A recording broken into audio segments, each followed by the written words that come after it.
Hello అండి. Day 4లో honey lemon fasting అయిపోయిన తర్వాత 6 గంటలకు మనకు లాస్ట్ది అయిపోతుంది. 8 గంటలకు కూడా తాగాలి, కానీ ఏం అవసరం లేదు, సరిపోతుంది.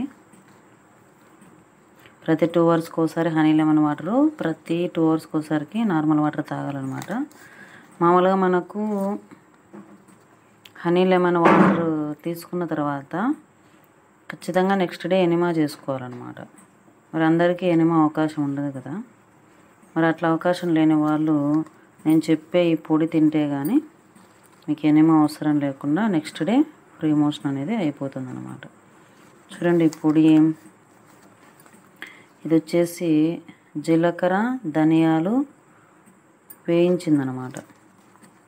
వేయించి పొడి చేసి పెట్టింది. ఇదైతే నేను షాప్లోంచి తెచ్చుకున్నాను, ఇంట్లో కూడా చేసుకోవచ్చు. 2 భాగాలు జీలకర్ర వేస్తే 1 భాగం ధనియాలు వేసుకోవాలన్నమాట. పొడి చేసుకొని 4 స్పూన్లు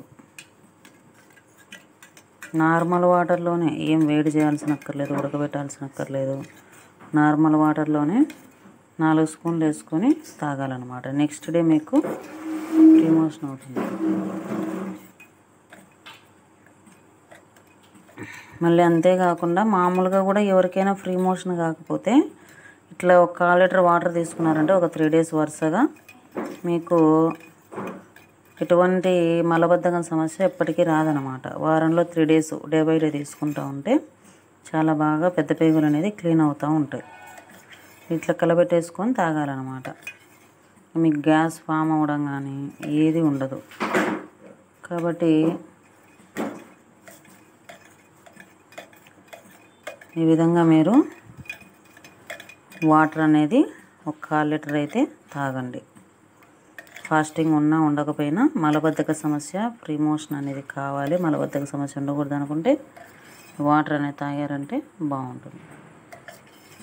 చాలా బాగుంటుంది టేస్ట్. మనకు జీలకర్ర సోడాలాగా ఉంటుంది అన్నమాట. ఒకసారి చేసుకొని ట్రై చేసి తర్వాత చెప్పండి నాకు. 2 భాగాలు జీలకర్ర 1 భాగం ధనియాలు వేసి ఖాళీ పెనంలో వేయించి పొడి చేసి పెట్టుకొని కలిపి తాగండి, అంతే, ఏం లేదు ఇంకా. ఓకే అండి, బాయ్. సబ్స్క్రైబ్ చేయండి, లైక్ చేయండి, షేర్ చేయండి. Thank you.